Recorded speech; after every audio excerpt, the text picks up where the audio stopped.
Now this is another simple case of degree 2 times degree 2. Let's think about the case, for example, f of x has this 2 degree 2, but one of the degree 2 is fairly simple, such as, erase it, p squared x squared plus q squared, where all p and q are rational numbers. The rest part is some arbitrary shape like this, bx plus c. Right, so this is irreducible quadratic polynomial with rational coefficient. That's another one, but it's just missing the coefficient of x. In that case, maybe it's easy to detect the 0 here. 0 is namely rational number times the imaginary number I. So what we're going to try, right, before we try it, let me first compare with the expanded version. So this is supposed to be ax to the fourth, all the way down there, and I think it was an e. That was the constant coefficient. So if you compare that with what you get from this expansion here, that's a times p squared, x to the fourth, excuse me, and all the way down to c times q squared. So if you apply the slight variation of the rational zero theorem, it's going to go like this. Here the rational zero, of course, is, excuse me, there's no rational zero, but rational zero, rational number times the imaginary number I. So I'm going to write it down here. Okay, I'm writing here. That will contribute to the 0 q divided by p times the imaginary number I. If x is this number, you know it's going to be 0.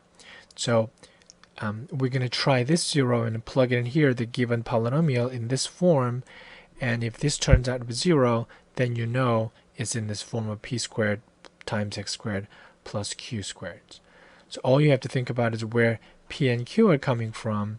So p is again an integer factor of the coefficient of x to the fourth, and q came from the integer factor of the constant. So that's something that we definitely want to try.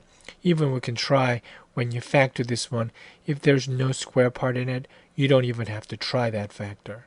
And if you look at the factors of this constant and the leading coefficient, again, if there's no perfect square involved, then you don't even have to try that.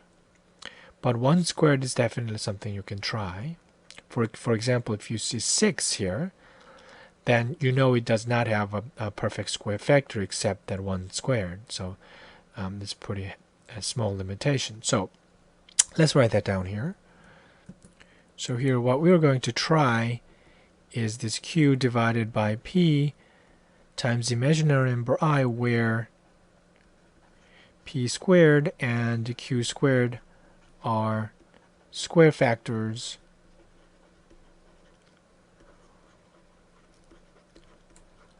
of the constant coefficient and leading coefficient. So I wrote it this way: a is a constant coefficient, and a is a leading coefficient, e is the constant coefficient. Right, here's an example that fits into this strategy. This degree 4 polynomial, 18x to the fourth, and 9 and 11 here, and 1 and 1. So far we have rational zeros with the real rational zero and perfect square case of quadratic polynomial, and here the third one we're trying is maybe we have this rational number times the imaginary number. So what we have to look at for the solution here is factoring 18. So let's factor this 18 to prime number factorization. Prime factorization, you will see the possibilities of the squareds. So here it is. Okay, so if you think about prime factors that divides, let's say the prime factors, prime divisors of 18 is a 2 times 9 to the 3 squared. So 2 is definitely not going to appear here in this shape because it's not a square factor, but 3 is available here. 3 is definitely what we're going to try. And the constant part is 1, so 1 is 1. So if you write down as the smallest, easiest possibility to try, first thing we're going to try is 1 divided 1, so it's going to be I. You don't have to try negative I because it's always come in pair here. If I works with this integer coefficient, negative I works automatically. So you don't have to try both in this case. And I is the first thing we try. That's the 2 squared factors from here to there. If that doesn't work, let me write it down with x in it. That's better. So his x is I. That's the first thing we're going to try. And next thing is that another square factor that is coming from the constant part, that will be 1. That's the only case. But another case, if you look at the leading coefficient, 3 is another factor. So this is something that you want to try.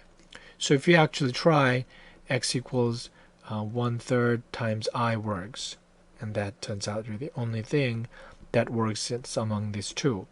So once you have it, you know that 3x squared plus 1 is a factor.